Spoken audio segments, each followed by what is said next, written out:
Interview में आपको किसी चीज का अगर ध्यान देना, आप इंटरव्यू में आगे कैसे जा सकते हो, इंटरव्यू को फेस कैसे कर सकते हो। इंटरव्यू को पास करने का एक सिंपल तरीका है जिसको बोलते हैं, वो तरीका मैं आप लोगों को बताना। You are ready? Okay fine. Interview में अगर आपको कहीं जाना तो उससे पहले सिंपल पहली चीज आप लोगों को करना, बी प्रिपेयर फॉर दैट। आपको पहले इंटरव्यू का प्रिपरेशन लेना है, तैयारी करना है। एग्जाम्पल, आपको किसी कंपनी में जा रहे हो और उस कंपनी में जाने के बाद उस कंपनी का आपको मान लेते आईबीएम में आप जा रहे हो, तो आईबीएम के बारे में पूरा डिटेल लेना है कि आईबीएम क्या है। दूसरी बात, आईबीएम का फुल फॉर्म क्या है। अगर आपसे किसी ने पूछ लिया कि व्हाट इज आईबीएम और अगर आपने आंसर दे दिया तो सामने वाला इंप्रेस हो रहा है। बट अगर आपने नहीं, किसी इंटरव्यूअर ने आपसे पूछा, अगर नहीं पूछा, इवन दो आप उस प्रीमाइसिस में जाने के टाइम पे कॉन्फिडेंट रहोगे क्योंकि उसका नॉलेज आपके पास है। इसलिए ध्यान देना कि प्रिपरेशन, इनफैक्ट आपका इंटरव्यू कब है, कितने बजे है, कितना ड्यूरेशन आपको लगता है इंटरव्यू में पहुंचने के लिए, आपका टाइमिंग क्या है। अगर सबसे ज्यादा इंप्रेसिव अगर आप बनना चाहते हो तो पहला प्रिपरेशन बहुत जरूरी है। बेंजामिन फ्रैंकलिन ने बोला है कि प्रैक्टिस क्यों करना है, प्रैक्टिस क्यों करना है। तो हमें किसी जगह में हारना नहीं है, इसलिए हारने के लिए प्रैक्टिस करना है। समझ रहे मेरी बात आप लोग, कि मुझे हारना नहीं है, बट अभी अगर मैं हार रहा हूं तो कोई प्रॉब्लम नहीं है, अकेले में हार रहा हूं ना। और जब आप क्या करते हो, प्राइवेटली प्रैक्टिस कर रहे होते हो तो शायद आपसे मिस्टेक हो रही है। जब आप प्राइवेटली प्रैक्टिस कर रहे हो तो क्या हो रही है, मिस्टेक हो रही है जिसको कोई देख नहीं रहा। बट जब आप पब्लिकली जाते हो तो रिवॉर्ड किए जाते हो ना। अभी आपने आईबीएम ढूंढा कि what is full form of IBM, you are practising, तो आपको ढूंढने में प्रॉब्लम हुआ, पढ़ने में, रिकॉल करने में प्रॉब्लम हुआ। पर जब आप स्टेज में सबके सामने बोलने वाले हो कि आईबीएम का फुल फॉर्म ये है, ये नॉलेज है, तो पब्लिकली रिवॉर्ड किए जा रहे हो कि नहीं किए जा रहे हो। इसलिए बी प्रिपेयर फॉर इंटरव्यू। पहले प्रिपरेशन रखो, कहां जा रहे हो, कितना लंबा है, कितने टाइम पे पहुंचना है, हर एक चीज का प्रिपरेशन रखो। जिस चीज का स्पेशली आप इंटरव्यू देने जा रहे हो, जिस फैकल्टी का, उसके बारे में आपका नॉलेज होना बहुत जरूरी। बैकग्राउंड नॉलेज अबाउट योर, जिस चीज के लिए आप इंटरव्यू देने जा रहे हो उसका प्रिपरेशन होना बहुत जरूरी है। एग्री हो? First one is be prepare. Second one, proper diet करके जाना बहुत जरूरी है। आप बोलोगे कि डाइट और इंटरव्यू का क्या संबंध है, तो प्रॉपर डाइट का मतलब यह होता है बहुत ज्यादा भी नहीं खाना और बहुत कम भी नहीं खाना। आपको पता है, आपका कॉन्फिडेंस, मैंने फिर पहले भी बोला आपको कि आपकी इमोशंस के साथ जुड़ा हुआ है। अगर आप बहुत खा लेते हो तो लेजीनेस आता कि नहीं आता, कि चलो थोड़ा देर में करेंगे। ओ, एग्री हो कि नहीं हो? इसलिए आप लोगों को करना क्या कि प्रॉपर, आपको पता है, जब चेक कीजिए आप लोग, जब हमारे मम्मी पापा, जब हम लोग एग्जाम देने जाते हैं तो हमको दही और चीनी कुछ खिलाते हैं। एग्री है? एग्री है? क्यों खिलाते होते हैं? इसके पीछे कारण ये है कि हमारा दिमाग काम रहता है, ग्लूकोज बन जाता है और हम लोग, क्या होता है, हमारा दिमाग शार्प हो जाता है। इसलिए डाइट का मतलब यह है कि प्रॉपर खाना, बहुत भूखा भी नहीं रहना आपको, इस तरीके से खाना है कि आप अगर 2 घंटे परफॉर्म करने वाले तो 2 घंटे परफॉर्म कर सको, समझे। और इतना ज्यादा भी नहीं खाना कि कोई चीज आने के लिए आपके ऊपर काम का बोझ आ जाए कि 2 घंटे तक, यार मेरी बारी 2 घंटे के बाद आने वाली, तो 2 घंटे तक क्या करूं। सो बी, क्या करना, पहले first one is be prepared, second one is diet आपको बहुत इंपॉर्टेंट है, तो ये डाइट करना। तीसरा वन जो है, जो आपको करना है, वो है आपका होनेस्ट रहे आप अपने काम में। होनेस्ट का मतलब यहां पे पता क्या आता है, होनेस्ट आपको रहना मतलब जो भी चीज आपको आता है वो होनेस्टली बात करें। जितना आपसे पूछा जाता है उसका जवाब दे। बहुत सारे लोग रिज्यूमे बनाते हैं, रिज्यूमे में कॉपी पेस्ट कर लिया, सिर्फ बेसिक चीजें बदल दी, नाम बदल दिया और डेट ऑफ बर्थ बदल दिया, ये बाकी सब। अब मान लेते हैं फुटबॉल पसंद है किसी एक्स आदमी को और मैंने मेरे हॉबी भी फुटबॉल ही लिख दिया, और कोई अगर सवाल आ गया कि रिगार्डिंग स्पोर्ट्स एंड फुटबॉल, तो क्या मैं वो कॉन्फिडेंस से बता पाऊंगा? no. बता पाऊंगा? तो आप इन चीजों में होनेस्ट रहें, छोटी छोटी चीजों पे होनेस्ट है। जो चीज आपको आती है उसका जवाब दे, नहीं आती तो मत जवाब दे।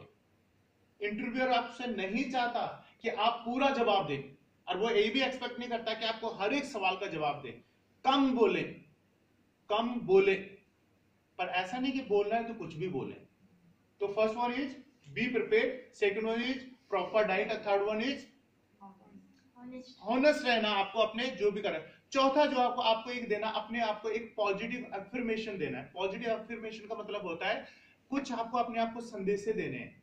संदेश, एग्जांपल, घर से निकलते टाइम मम्मी पापा बोलते हैं कि बेटा 1 नंबर पेपर होगा, आप अपने आप को कमांड देते हैं। हमारा सबकॉन्शियस माइंड पता कैसा है, जो आप उसको कमांड देते हो वही। अगर आप जाते ही बोलोगे यार इतने सारे लोग हैं, मैं सिलेक्ट होऊंगा क्या, तो अपने आप को क्या दे रहे हो कि यार बाकी लोग सिलेक्ट हो सकते हैं, शायद मैं नहीं हो सकता। बट अगर आप बोलोगे कि यार ये जो भी लोग हैं, मेरी क्वालिटी कुछ अलग है, आई एम यूनिक, मेरा प्रिपरेशन बहुत ज्यादा है, और अगर आपने अपने आप को एफर्मेशन दिया तो पॉजिटिव, आपका बॉडी पॉजिटिव रिएक्ट करता है। आप चेक करके देखें, आप अपने आप को, मैंने ऑलवेज आई टीच यू कि जब आप वहां से आते हो तो नाम लेते टाइम बोले कि बहुत अच्छा होने वाला है, बहुत अच्छा होने वाला है, एग्री हो। इसलिए हमेशा अफर्मेशन दर पॉजिटिव बोले। पॉजिटिव चीजें अगर आप डालोगे तो उसका आंसर भी पॉजिटिव ही मिलता है। और अगर आप पहले दिन ही सोच लिया कि यार बाबा मेरे से होगा कि नहीं होगा, तो मन के जीते जीते मन के हारे। फोर्थ वन, अगर आपको तीसरी चीज करना तो आपका बॉडी लैंग्वेज बहुत शार्प चाहिए। बॉडी लैंग्वेज मतलब जब भी आप आते हो आपको अपना नाम लेना, पहले फर्स्ट ऑफ ऑल यहाँ पे कंफर्टेबल खड़े हुए, कंफर्टेबल खड़े होने के बाद अपना नाम लेना। मेरा नाम कमल किशोर भूप सिंह। आपके नाम में एक डेप्थ होना चाहिए, आपके नाम में एक फ्लो होना चाहिए। आपके नाम में जो बनी और शेक हैंड, आप किसी के साथ शेक हैंड कर रहे हो तो प्रॉपरली शेक हैंड, ये गैप मिलना चाहिए, पाम मिलना चाहिए।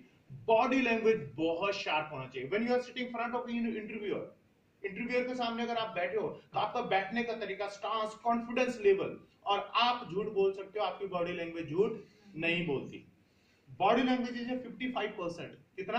55%। ये बॉडी लैंग्वेज, आपके पोस्चर्स, आप कोई चीज आंखों में आंखें डाल के इंटरव्यूअर के सामने अगर कोई बात करे तो eye contact should be there.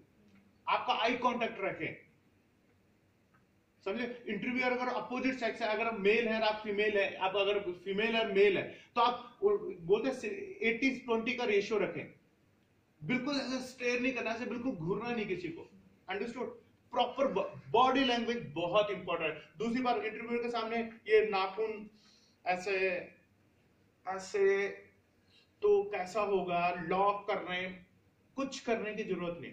Comfortable अपने आप को इंफॉर्मेशन, जब अकेले बैठे हो थोड़ा गहरी सांस लेने का, और किसी को बताने गहरी सांस लो, थोड़ा छोड़ो उनके सामने, और अपने आप को अंदर से, कमल 1 नंबर हो रहा है, 1 नंबर होगा, जो बोलेंगे उसका आंसर है। कॉन्फिडेंस, एटीट्यूड बहुत इंपॉर्टेंट है आप लोगों का, अंडरस्टूड।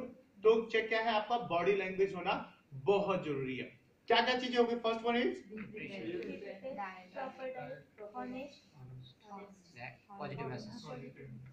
पॉजिटिव अफर्मेशन जो बोलते हैं हम लोग यहाँ पे, ये। दूसरी एक सबसे बड़ी चीज जो है, स्पीक व्हाट यू नो।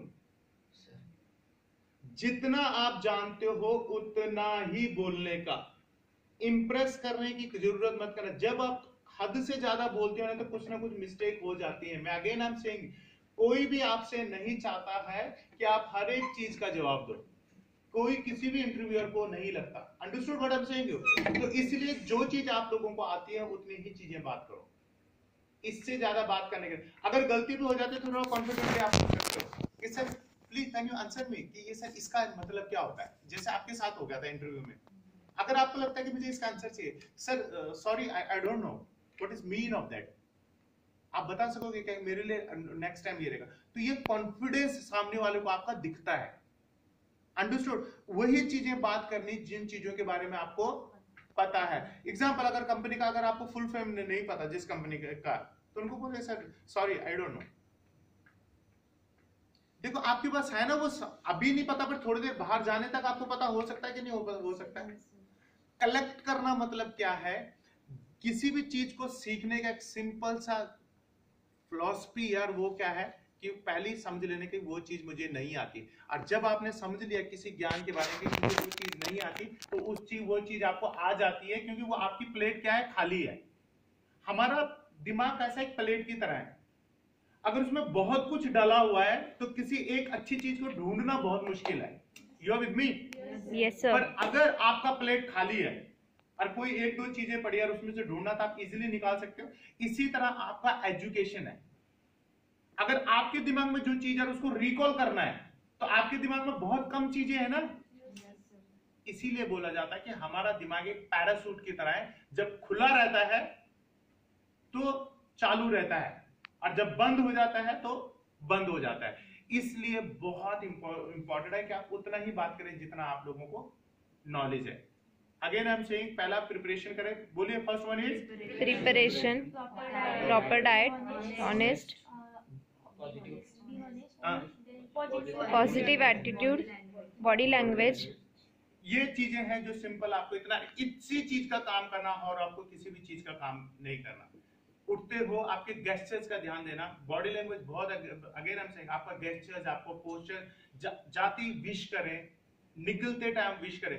एक बात और समझ लेना कि जब आप इंटरव्यू के सामने आ गया, इंटरव्यू के सामने आपको थोड़ा सा लगता है कि बाबा मेरा इंटरव्यू अच्छा हुआ या नहीं हुआ, इवन दो आपके पास चांस होता है, इंटरव्यूअर के पास आपका रिज्यूमे गया है, जिस आदमी को उसने सिलेक्ट किया या नहीं किया उसको भी पता नहीं है, बट उसके पास अगर आपने अपना नाम लेने का तरीका उसके दिमाग में रजिस्टर हुआ पड़ा, जाते टाइम उसने आपको विश किया, thank you, I am learning from you, और बहुत सारी चीजें अगर उसके बारे में अगर आपने बताया, यस सर मैं आपसे बहुत सारी चीजें सीख गया हूं, नेक्स्ट टाइम मेरे से जो मिस्टेक है नहीं करूंगा, मैं आपका थैंक्स कर दो, विश कर दो।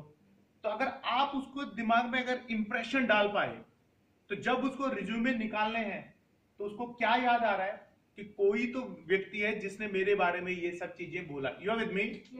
Yes sir. शेक हैंड करने से पहले सिंपल से तरीका, जिसके पास आप नाम लेने जाते हो उसके नाम के आगे मिस्टर लगा दो। आई होप आपके लिए अच्छा था। Good, thank you thank you thank you very much. तो ये सारी चीजें हैं यहाँ पे। अब हम लोगों को एक एक्सरसाइज करना, वो एक्सरसाइज बंद कर लीजिए।